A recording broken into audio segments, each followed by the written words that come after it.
रोशन है गलियां सारी, हर आम शख्स अब खास है, हर आम शख्स अब खास है। वादों को देखकर लग रहा है कि शायद अब चुनाव पास है। चुनाव पास है दोस्तों, पूछ रहा हूं मैं।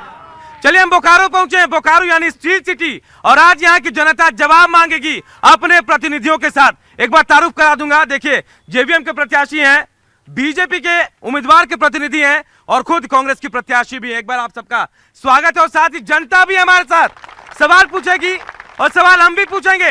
पहला सवाल बीजेपी से, सरकार इनकी, जिम्मेदारी इनकी, तो सवाल भी इनका। सर, बोकारो को जहां पहुंचना चाहिए था, विकास की जिस दौड़ में शामिल होना था, पहुंचा पाए आप? बिल्कुल पहुंचा पाए। जो 40 सालों में विकास नहीं हुआ, वो 4 सालों में मैंने विकास करने का काम किया है और बोकारो की जनता जानती है कि हम विकास वाले लोग हैं और हमारे विधायक विकास पुरुष के रूप में सर, चास तक पानी नहीं पहुंचा पाए आप, विकास पहुंचा दिया आपने। आप चास में पूरी पानी मिल रही है, चास में डीप बोरिंग हुए हैं, उसके बाद चापाकल है। ऐसी बात नहीं है कि चास में पानी नहीं पहुंचा है। आप गारंटी देते हैं सर? ले जाऊंगा मैं आपको, मैं चलूंगा। ठीक है, मैं चलूंगा। मैं आपको दिखाऊंगा। मैडम आप बताइए, क्या सोच कर आप आई है चुनाव में, क्योंकि सरकार आप लोगों की भी रही, बहुत उम्मीदें भी थी, क्या वहां पे बोकारो पहुंच पाया जहां होना चाहिए था उसे? बिल्कुल भी नहीं। पिछले 5 सालों में जो बोकारो के लोगों को निराशा मिली है, वो कभी ये लोग जो मापदंड दिखा रहे हैं कि हमने विकास किया है, बिजली पानी पहुंचाया है, आज हमारे चास की जनता बिजली पानी के लिए तरस रही है, तो ये तो यहाँ की जनता जानती है। मैडम, ये कब से है ऐसा कि बिजली पानी के लिए तरस रहे हैं लोग? देखिए, कोशिश सभी लोग करते हैं, लेकिन इनकी जो कोशिशें रही हैं ये बिल्कुल विफल रही है, नाकाम रही है, ये यहाँ की जनता जानती है। जनता से भी हम पूछेंगे, लेकिन सर आपके पास आऊंगा। सर एक सवाल का जवाब दे दीजिए आप मुझे। कसम खा ली है सर आपने, पार्टी नहीं छोड़ेंगे जीत गए तो? बिल्कुल नहीं, पार्टी क्या, हम जनता के साथ हैं और बोकारो के जनता के साथ रहेंगे। हम गरीब गुरुओं की राजनीति करते हैं, शिक्षा आधारित हमारी राजनीति है और हम उम्मीद करते हैं कि अगर जनता हमें मौका देगी तो शिक्षा के क्षेत्र में। सर, मुख्यमंत्री आपके भी रहे हैं, एक दो मिसाइल की आग में आज भी झुलस रहे हैं हम, लेकिन क्या विकास के उस रास्ते पर जिस जहां में पहुंचना चाहिए था 19 सालों में, क्या बोकारो पहुंच पाया? पूरा झारखंड जानता है, एक एक लोग जानते हैं कि बाबूलाल मरांडी जी ने जो 2 साल 8 महीने में काम किया, वह काम, वह गति दोबारा किसी मुख्यमंत्री ने प्रदान नहीं किया। बीजेपी कहती है कि मैं विकास कर रहा हूं, बीजेपी कर रहे हैं, आप कह रहे हैं विकास कर रहे हैं। मैडम, अगर विकास होता सतत तो आज आप लोग यहाँ खड़े नहीं होते, विकास की बात नहीं होती शायद, और लोग भी कह रहे हैं कि साथ विकास सतत प्रक्रिया है, होनी चाहिए। सर आप अपना परिचय एक बार बता दें सर मुझे। राजेंद्र महतो, आजसू पार्टी की बोकारो विधानसभा का उम्मीदवार हूँ। चलिए सर, आप क्या सोच कर आए हैं? 4 साल तो साथ में थे, 5वें साल अलग हो गए सर, क्या गारंटी देंगे कि अगले जब चुनाव के बाद जब सरकार बनाने की बारी आएगी नहीं जाएंगे उनके पास? किनके पास? बीजेपी के पास। सर, इसका जवाब तो आप बेहतर दे देंगे। ऐसा है जी, जिस बीजेपी की बात करते हैं, संघ, जनसंघ और बीजेपी, मैं वहां से चला हूं। सर मेरा सवाल सीधा है, जाएंगे नहीं जाएंगे? अरे भैया, वहां से चला हूं, यहाँ तक आया हूं, जिसको मैं खड़ा किया हूं वहीं तक चले जाए, मैं जहां खड़ा हूं वहीं पर खड़ा रहूंगा। आप आश्वासन दे रहे कि नहीं जाएंगे बीजेपी में आप? नहीं, मुझे ये बता दीजिए, आप सरकार बनाने की नहीं सर, आप तो बोकारो में खड़े हैं, लेकिन सरकार बनाने की बारी राजभवन में खड़े होंगे आप? यस, सुन लिया आपने, राजभवन में भी खड़े होंगे अगर सरकार बनाने की बारी आएगी, आज अलग है। चले मैं शिक्षा की बात करता हूं आप लोगों से, क्या शिक्षा का विकास हुआ यहाँ? मुझे बताइए कोई। चले मैं आपके पास आता हूँ, चलिए बताइए। शिक्षा का विकास बहुत हुआ है कैसे नहीं हुआ? शिक्षा का बताइए। देखिए, बोकारो स्टील सिटी में शिक्षा की नगरी कहलाती थी, लेकिन दर्जनों बीएसएल स्कूल बंद कर दिए गए हैं। विधायक एक शब्द इसमें शिक्षा के मामले में। चलिए मैं पूछता हूँ सर, मैं आपके पास ही आता हूँ, ये आरोप लगा रहे हैं कि दर्जनों बीएसएल के स्कूल बंद कर दिए गए, कैसे विकास हुआ सर? सर, ये झारखंड गवर्नमेंट का रिपोर्ट है। शिक्षा के क्षेत्र में, लिटरेसी के क्षेत्र में और एम्प्लॉयमेंट के क्षेत्र में, सारे क्षेत्रों में, ड्रिंकिंग वाटर के क्षेत्र में, ये झारखंड गवर्नमेंट का रिपोर्ट देख रहे हैं और ये कह रहा है कि पिछले 4 वर्षों में बोकारो का डाटा है, दर घटा है। और जहाँ तक पानी बिजली की बात ये करते हैं तो सेल जैसी अथॉरिटी, आप देखिए सेल के यहाँ से ये चिट्ठी आया है कि तकनीकी प्रॉब्लम से हम पानी नहीं दे पा रहे हैं। बच्चों का इसलिए स्कूल बंद किए हैं कि बोकारो में बच्चा पैदा लेना बंद हो गया है। ये सेल का रिपोर्ट है सर, ये थोड़ी चौंकाने वाली रिपोर्ट नहीं है? और आपके लिए तो बेहद आसान है सर। आधी जिम्मेदारी तो स्टील सिटी प्रबंधन के हाथ में, थोड़ी बहुत आपके हाथ में, तो भी व्यवस्थाएं बेहतर हैं। निश्चित रूप से यहाँ की व्यवस्था अच्छी है। डॉक्टर साहब जो अभी उम्मीदवार हैं जेबीएम का, 1 साल से बोकारो आ रहे हैं, जा रहे हैं। कहाँ थे सर इससे पहले? इसके पहले रांची में रहते थे और आज भी ये प्रोफेसर हैं मारवाड़ी कॉलेज के और वहाँ पर ये नौकरी करते हैं। ये सेवा क्या करेंगे? ये यहाँ जो सेवा करने अगर आए हैं तो इनको अपने नौकरी से त्याग पत्र कर देके और इनको जनता की सेवा में लग जाना चाहिए। एक बात मुझे बता दीजिए, क्या आपको ऐसा नहीं लगता सिर्फ इनका उदाहरण नहीं है, आपके पार्टी में भी बहुत सारे लोग हैं जो नौकरी छोड़कर आते हैं 5 साल के लिए बिना वेतन के, लेकिन अगर हार जाए तो शायद नौकरी ज्वाइन कर लेते, ऐसा नहीं होता है? अब ऐसा हो रहा है तो ये जो बोकारो की धरती है ना, बोकारो की धरती रिकॉर्ड बनाती है। और पिछले बार 81 विधानसभा में सबसे ज्यादा भारतीय जनता पार्टी का उम्मीदवार माननीय वीरंची नारायण ने जीतने का काम किया। मैं आपके पास आता हूँ, सवाल आरोप आपके ऊपर लगे हैं। इन्होंने आरोप अगर जवाब आप लोगों को देना है तो आ जाइए अंदर, इनको बाहर कर देता हूं मैं। सर ये आरोप लगा रहे हैं कि 4 साल से 1 साल से प्रोफेसर साहब कहाँ हैं। यही तो हम बताना चाहते हैं कि हम पर झारखंड गवर्नमेंट का कैसा नियंत्रण है कि हम कॉलेज से गायब हैं और झारखंड गवर्नमेंट हमको खोज नहीं पा रही है। पहले तो ये बात है। और दूसरा डाटा ये तय करे, अगर एक दिन भी डॉक्टर प्रकाश बिना छुट्टी का बोकारो में होगा तो डॉक्टर प्रकाश रिजाइन मार देगा नौकरी से। चलिए, ये दावा कर दिया इन्होंने, चलिए दावा कर दिया। चलिए आप कुछ कह रहे हैं? मैं कह रहा हूँ कि ये छुट्टी लेके आ रहे हैं। 1 साल से तो बोकारो को देख रहे हैं। जेबीएम के टिकट करने हम पर आए थे और बाबूलाल जी के चहेते हैं ही। बाबूलाल जी ने इस झारखंड को जलाने का काम किया था, डेमोसाइल नीति लाने का काम किया था और उसी के चलते हम भारतीय जनता पार्टी के लोग, राष्ट्रवादी पार्टी के लोग हैं। हमारा राष्ट्र एक है सर राष्ट्रवाद हम लोगों का भी एक है, अलग नहीं, सिर्फ बीजेपी का नहीं, हम सबका राष्ट्रवाद एक है। सर मुझे ये बता दीजिए, डोमिसाइल आपको 5वें साल याद आता है? 4 साल कहाँ थे सर? कहाँ थे 4 साल आप?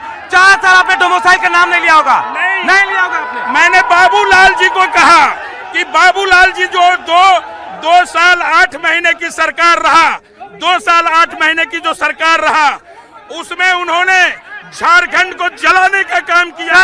इसलिए लोगों ने ये आज कर रहे हैं आप, आज कर रहे हैं आप, ये आज कर रहे हैं आप, क्योंकि आज चुनाव है सर। चुनाव में नहीं, मुद्दा बना रहे हैं आप, चुनाव को मुद्दा बना रहे हैं। मैं गुजारिश करूंगा आपसे, मैं गुजारिश करूंगा, जिस आग में झारखंड जला दोबारा मत जलाइए सर। दोबारा मैडम आपके पास आऊंगा। बिल्कुल, चुनाव के वक्त इन्हें ये सारे मुद्दे याद आते हैं लोगों को भड़काने के लिए। ये विकास के नाम पे कभी वोट नहीं मांगेंगे, पहले भी नहीं मांगा गया, आज आगे भी नहीं मांगेंगे। ये विकास के नाम पे वोट नहीं मांगेंगे सर, क्या यही मुद्दा उठेंगे? विकास के नाम पर वोट हम मांगते हैं, विकास हमने किया है और विकास भारतीय जनता पार्टी ने जो विकास किया है वो बोकारो की जनता जानती है। और मैं अपना रिपोर्ट सुनिए, मैं कार्ड लेके आया हूँ सर, और जो काम किया हूँ सर। ये रिपोर्ट कार्ड किसने बनाया रिपोर्ट कार्ड? जो काम हुआ है मैं आता हूँ। चले मैं पूछता हूँ लोगों से, किसी के पास आइए भैया, आगे आइए, सवाल करते हैं। राजनेता तो राजनीति करेंगे, आप सवाल करें, छोड़ दीजिए आप इसे। शिक्षा के क्षेत्र में जहाँ पर आप पूछ रहे थोड़ा हैं, तेज बोलिए भैया। शिक्षा के क्षेत्र में जहाँ पर भी आप पूछ रहे हैं इन नेताओं से, ये नेता में से कोई नेता नहीं है जो कि ये लागू करवाए कि सरकारी शिक्षक है उसका बेटा सरकारी स्कूल में पढ़ेगा। शिक्षा का स्तर में सुधार कैसे होगा? बिल्कुल, देखिए एक बड़ा सवाल है, ये सवाल आप चारों से पूछता हूँ। मैडम आपके पास आता हूँ। अब शिक्षा की बात करते हैं हम तमाम लोग। सरकारी विद्यालय के टीचर क्या सरकारी स्कूल में अपने बच्चों को पढ़ाते हैं? क्या आपके बच्चे पढ़ते हैं? बताइए मुझे। मेरी भी यही चाहत है और मैं मांग भी करूंगी कि जितने भी सरकारी कर्मचारी हैं और जितने भी नेता लोग हैं वो प्लीज अपने बच्चों को पहले सरकारी स्कूल में दाखिला करवाएं, उसके बाद ही ऐसा कोई नियम होना। सर आप कह रहे हैं सरकारी स्कूलों की बात, शिक्षा की बात, आपके बच्चे कहाँ पढ़ते हैं सर? सरकारी स्कूल में पढ़ाएंगे उनको आप? हमारे बच्चे सरकारी स्कूल में पढ़ते हैं। निश्चित रूप से बहुत लोगों का सरकारी स्कूल में बच्चे पढ़ते हैं। और मैं श्वेता जी से कहना चाहता हूं कि साइंस टेक्नोलॉजी मंत्री थे माननीय समरेश सिंह जी, वो 5 साल मंत्री रहे, एक भी उन्होंने अपने अपने विभाग से कोई भी काम बोकारो विधानसभा में नहीं किया। चलिए शायद गलत कह रहे हैं आप। आंकड़ा बिल्कुल गलत है। 5 साल वो मंत्री नहीं थे, इन्हें तो जानकारी ही नहीं है। चलिए मैं तमाम लोगों से गुजारिश भी कर रहा हूँ सर, आप पीछे चले जाएं और सर अगर शोर करेंगे ना आप लोग तो जवाब नहीं सुन पाएंगे। जो सवाल आपका है नहीं सुनेंगे। मैं गुजारिश कर रहा हूँ थोड़ा इंतजार करते हैं, थोड़ा इंतजार। सर आप आएंगे अंदर, आप आएंगे सर? शोर मुझे लग रहा है आपकी तरफ से ज्यादा हो रहा है। आप आ जाइए सर यहाँ, आप आइए ना सर। आप चुनाव लड़ लीजिए, चुनाव लड़ लीजिए। आप आरोप सर सुन लीजिए मेरी बात। 4 साल क्या किए सर आप? 4 साल नारे लगा रहे थे आप, नारे लगा रहे थे 4 साल आप। 5वें साल नारे लगाने आते हैं आप। और यहाँ हम आज जनप्रतिनिधियों से सवाल ले रहे हैं। सवाल हमारे भी और सवाल हमारे जो जनता है उनके भी सवाल हैं। देखिए एक शख्स है जो बार बार मुझे बुला रहे थे। सर किससे सवाल आपका, क्या सवाल आपका? सवाल नहीं सर, मेरा जवाब है कि मैं एक सरकारी शिक्षक हूं। इससे पहले किसी विद्यालय में न बेंच डेस्क था, न बिजली कनेक्शन था, न पानी की सुविधा थी। अभी हमारे जिले में लगभग सभी स्कूलों में ये सुविधा हो गई। आप सवाल नहीं कर रहे, चलिए और कोई लोग। मैडम आप सवाल लेना चाह रही थी, बताइए मैडम किससे सवाल क्या?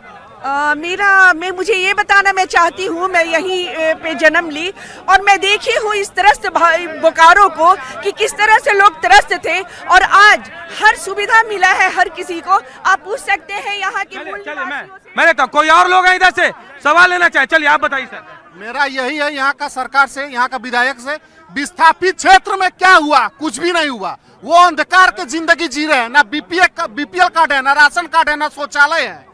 सरकार मैं पूछता हूँ सर, विस्थापित इलाके के लोग हैं, विस्थापित इलाके के लोग हैं, क्या सुविधा दे पाए सर? विस्थापन के लोगों का दंश समझ रहे हैं आप? जो विस्थापित नर्क के तरह था, जाके देख लीजिए। 24 बड़ी छोटी सड़क बना के चकाचक है और इस सब को पंचायत में शामिल करने के लिए सर बीपीएल नहीं मिल रहा है उनको, ये कह रहे हैं वो। आप कह रहे पंचायत में शामिल कर दिया आप? नहीं, पंचायत में शामिल होने की प्रक्रिया शुरू है। अगले 5 साल में चाहिए? 5 साल आपको? 5 साल चाहिए आपको? 5 साल में हमने उस प्रक्रिया को बढ़ाया है। सर साफ अगर साफ कह दें कि मुझे 5 साल दीजिए मैं ये करके दूंगा। अगर विस्थापित क्षेत्र में पहले जो था वो पहला जनप्रतिनिधि जो लोग थे वो जिम्मेदार थे। प्रकाश जी विस्थापन का दंश आप देख चुके होंगे, क्या किया आपने सर? समस्याएं अब भी यही है, आरोप लग रहे हैं कि 4 साल आप वहां रहे हैं। पिछले 70 सालों से जितने भी जनप्रतिनिधि यहाँ रहे हैं केवल लूटने में लगे रहे हैं, अपने बाल बच्चों को बढ़ाने में लगे। सर आपने क्या किया विस्थापित लोगों के लिए? आप विस्थापितों से पूछिए कि डॉक्टर प्रकाश विरोध करते हुए इनकी आवाज को पार्लियामेंट तक पहुंचा दिया, इनकी आवाज को विधानसभा तक पहुंचा दिया। आप विस्थापित के लोग यहाँ आए हुए हैं, आप पूछिए पहुंचा या नहीं पहुंचा। मैं आपके पास आऊंगा सर, मैं आपके पास आता हूँ। सर आज आपने साबित कर दिया कि आप मौसम वैज्ञानिक हैं। कह दिया आपने कि मैं सरकार के साथ चला जाऊंगा। क्यों सर? आपने पूरी बात को मेरा सुना नहीं। सर मेरा सवाल सीधा था, आप जाएंगे नहीं जाएंगे? आप अपनी आवाज बताते हैं, दूसरी की आवाज सुनते नहीं है। आपकी आवाज सुनने के लिए आए हूँ सर, इतनी जनता सुनने के लिए बेताब है। जाएंगे नहीं जाएंगे? घुमाते हैं आप। अरे भैया हम जहाँ खड़े हैं हम अपने अस्तित्व में हैं, हम चुनाव लड़ रहे हैं, हम आगामी मुख्यमंत्री बनने की बात हो रही है। अब हमारी पार्टी की सरकार बनेगी उसकी हम बात कर रहे हैं। फिर उनके साथ उनको अगर जरूरत होगा तो हमारे साथ आएंगे, हम किसी के साथ क्यों जाएंगे? ऐसा वाकई है सर कि आप सरकार बनाएंगे उनको आने की जरूरत पड़ेगी? जो स्थिति है वैसा लग रहा है? एकदम लग रहा है। और मैं मौसम वैज्ञानिक नहीं हूँ, जिस पार्टी की बात कर रहे हैं ना। सर मुझे तो ऐसा लग रहा है बीजेपी और कांग्रेस जितनी सरकार में नहीं रही, आप रहे हैं सर। सबसे ज्यादा सरकार में आप रहे हैं। वही तो बात मैं कह रहा हूँ सर, सरकार में हम नहीं रहे लेकिन दल में रहे हैं। सरकार में आपके पार्टी के लोग रहे हैं सर। सर आप तो अभी वही बात कर रहे हैं, आपको विधायक को बुला के पूछना चाहिए। आप विधायक के प्रतिनिधि को पूछ रहे हैं। सर अगर ऐसा ही सवाल रहता तो मैं मुख्यमंत्री को नहीं बुला लेता, बुलाना चाहिए था ना। बिल्कुल बुलाना चाहिए था। भाई साहब ये मैं आपका बता, किसी मैं कोई टिप्पणी नहीं करना चाहता। मैं विकास के बारे में पूछ रहा हूँ, आपने क्या किया सर? नहीं वही तो बोल रहे हैं कि मैं बता रहा हूँ ना, मैं भी विस्थापित हूँ और दाढ़ी मोच नहीं निकला तब से मैं राजनीतिक क्षेत्र में हूँ और सारे लोग जानता है कि मैं कितना संघर्ष किया हूँ और संघर्ष करते हुए आया हूँ। विकास की बात करें सर। वही बोले विकास की ही बात करें। मैं सरकार में था नहीं, मैं एमएलए बना नहीं, एमपी बना नहीं, मंत्री बना नहीं। और हमारी सरकार जब जे थे मैंने हर बात को पहुंचाने का काम किया, पहुंचा। सर डिप्टी सीएम तो आप ही के थे, मंत्री भी अभी भी हैं, आप अलग हो जाते हैं, रामचंद्र साइस मंत्री बने रहते हैं, इस्तीफा भी नहीं देते हैं, मंशा क्या है सर? साफ साफ बता दीजिए। एकदम मनसा है झारखंड की विकास। सरकार में रहकर, पार्टी से अलग रहकर, गठबंधन भी नहीं भी हाँ भी क्लियर तो नहीं कर पाए, क्या मैंडेट जनता को देंगे सर आप डिसीजन मेकर वो हैं, हम अगर अपनी बात को बोलते हैं तो आप सुनते नहीं हैं, और नहीं सुनते हैं बिना बोले बहुत कुछ समझना पड़ता है। मैं लूंगा सवाल, चले सवाल बोले। मैं विस्थापित क्षेत्र, उत्तरी विस्थापित क्षेत्र से मैं आता हूँ। 19 गांवों की जो पंचायत की जो बात है, जहाँ तक जो सवाल हुआ 19 गांव की पंचायत की बात, तो पिछले 50 वर्षों में जो कांग्रेस ने किया है जग जाहिर है। माननीय 25 साल जो उनका टर्म रहा समरेश सिंह का, जग जाहिर है। सर अब सवाल करें, सवाल करें, बहुत लंबा खींचना अंधेरा हो रहा है। पंचायत की जहां तक बात मैं जो सवाल हुआ है उस पर मैं बात करना चाहता हूं कि हमारा पंचायत वो प्रक्रिया में है। हम लोग डीसी साहब के वहां 19 गांव के प्रतिनिधि बैठे थे और उसमें हम लोग जा करके और अपना ज्ञापन सौंपने का काम किए, और सरकार की चिट्ठी आई है, उस चिट्ठी के आलोक में प्रक्रिया में है। और एक मैं बात बता देना, चलिए बहुत लंबा जा रहे हैं सर, बहुत लंबा जा रहे हैं। कोई और सवाल लेना चाहेंगे? चलिए आप बताइए, आप आगे आइए, आगे आइए, आप आगे आइए, आगे आइए, सवाल लीजिए आप। हमारा सवाल जो है पक्ष और विपक्ष जो दोनों से है कि अगर जो पावर में है वो एजुकेशन के लिए क्या किया, और जो पावर में आएंगे वो एजुकेशन के लिए क्या करेंगे? चलिए ये जनता है, देखिए ये सवाल पक्ष और विपक्ष दोनों से है। सर मैं आऊंगा आपके पास, सवाल ले लेता हूं जवाब। सर ये कहा जा रहा है जो पावर में है उन्होंने एजुकेशन के लिए क्या किया, जो पावर में आएंगे वो क्या करेंगे? आप तो हैं, आप भी जाएं, क्या करेंगे सर? स्कूल बंद कर दिया आप लोगों ने। इंजीनियरिंग कॉलेज के लिए 25 एकड़ जमीन बीएसएल ने राज्य सरकार को स्थानांतरण कर दिया। कब दिया सर? अभी 8-9 महीना पहले ट्रांसफर हुआ है। ऐसा तो नहीं कि चुनावी वादा है सर? ये चुनावी वादा नहीं है, मैं इसलिए आश्वासन ले रहा हूँ। वादा नहीं है, मेडिकल कॉलेज बनेंगे यहाँ पर इंजीनियरिंग कॉलेज बनेंगे, यहाँ पर अंतरराष्ट्रीय क्रिकेट स्टेडियम बन रहा है सर, और सारे काम पाइपलाइन में है। सर एक बात का जवाब दे। चलिए मैडम आप बताइए, शिक्षा के क्षेत्र में आप भी थे, आपके परिवार के लोग रहे, आप आएंगे तो क्या करेंगे? सवाल जनता पूछ रही है। निश्चित तौर पे मैं जनता के सामने ये बात रखना चाहती हूँ कि मैं पहले भी शिक्षा के लिए काम कर रही हूँ, फ्री एजुकेशन बच्चों को दे रही हूँ चंदन क्यारी में, और बोकारो में भी मेरी यही नीति रहेगी कि मैं अगर आती हूँ सरकार में। बीएसएल के स्कूल बंद है मैडम, अगर आप जीत कर आएंगे तो क्या करेंगे? बस सारे बीसीएसएल के स्कूल को खुलवाने का काम मैं करूंगी, आंदोलन करना पड़ेगा तो आंदोलन भी करूंगी। मैं प्रकाश जी आपके पास आऊंगा। ये कह रहे हैं कि तमाम सुविधाएं 8 महीने पहले जमीन दे दी गई है, सरकार तो 5 साल पहले बनी थी, 5वें पहले साल में मिल जानी थी जमीन। इनका रिकॉर्ड गलत है। हॉस्पिटल के लिए माननीय विधायक जी के साले को बियाडा से जमीन दी गई और ये 2 साल में एक ईंटा नहीं लगा पाए। 42 स्कूल बंद है। बोकारो विधानसभा में पंचायतों में 100 स्कूल बंद हो चुका है। मैं जब विधायक बनूंगा और मैं जब विधायक बनूंगा तो उसी जमीन पर मेडिकल कॉलेज और चलिए मैं बहुत पहले आपको धन्यवाद देना चाहूंगा। आपने एक सवाल खड़ा किया, बोकारो की विकास। क्या आप अपने चैनल के माध्यम से बताएंगे कि बोकारो की विकास के बदले विनाश कब से शुरू हुआ? मैं आपसे पूछता हूं। सर ये सवाल जनप्रतिनिधियों से पूछना है, सवाल आप जनता है सर, प्रतिनिधियों से पूछता हूं कि बोकारो की विकास की बात करते हो आप? किस विनाश की बात कर रहे हैं? खुलकर बता दीजिए, क्या विनाश? सब लोग बताएं कि बोकारो का विनाश कब से शुरू हुआ। ये विनाश का तात्पर्य कि नहीं समझ रहे हैं हम बताएंगे बोकारो का विनाश कब हुआ। साइलेंट रहिए, जनता बैठिए। चलिए आप छोड़िए मुझे, आप बताइए। सुनिए, बोकारो का विनाश उस दिन हुआ जिस दिन बीजू पटनायक का धोती खोला गया और 10 मिलियन टन आरोप लगा रहे हैं आप। आप क्या होगा प्रकाश जी, बताइए क्या विनाश हुआ बोकारो का? बोकारो का विनाश कब से शुरू हुआ ये तो मैं नहीं जानता, लेकिन बोकारो का विकास 24 दिसंबर से शुरू हो जाएगा जब ईवीएम से जेवीएम निकलेगा। सर ये भरोसा क्यों है आपको? चूंकि गरीब गुरबा आज बाबूलाल मरांडी जी के साथ है। सभी लोग चाहते हैं जो भाजपा के भी लोग बैठे हुए हैं, उनका भी इच्छा है कि पढ़ा लिखा नौजवान बोकारो का विधायक बने। सर आपके सामने कह रहे हैं 24 तारीख से विकास शुरू हो जाएगा, अब तक विकास नहीं हुआ था। ये बात यहाँ जो हो रहा है डिबेट ना, 1 मिनट भैया, 1 मिनट, कुछ हम बोलना चाहते हैं। आप बोलिए। ये मेरा कहना है, ये जो डिबेट हो रहा है कुछ लोग अपना विरोध जता रहे हैं। बिल्कुल आम लोगों की बात की कोई सुनने के लिए तैयार बिल्कुल सही कह रहे हैं सर आप। ठीक है, मेरा कहना है जो लोग बोल रहे हैं इनके बोकारो के बारे में कितना उनको भौगोलिक और राजनीतिक और क्या बोलते हैं उसका इतिहास पता है, ये पहले जानना होगा। मैं पिछले 42 वर्षों से राजनीतिक क्षेत्र में हूँ। नहीं सर, विकास और विनाश की बात हो रही, क्या विनाश, कौन सा विनाश? ओहो, मेरा कहना है विनाश की बात जो इन लोग कहना चाहते हैं पूरी बात को सुने तब मैं बताऊं। अगर टुकड़े टुकड़े नहीं, अगर आप बोकारो के बारे में विकास और विनाश दोनों चीज अगर सुनना चाहेंगे तो मैं बताने के लिए तैयार। मैं संक्षेप में, वक्त नहीं है सर मेरे पास। बिल्कुल संक्षेप में आप बताइए कि वाकई विकास हुआ विनाश हुआ? नहीं, विकास और विनाश दोनों। बोकारो एशिया का सबसे बड़ा कारखाना बनने का, 10 मिलियन टन बनने का जो सपना था वो चकनाचूर हो गया।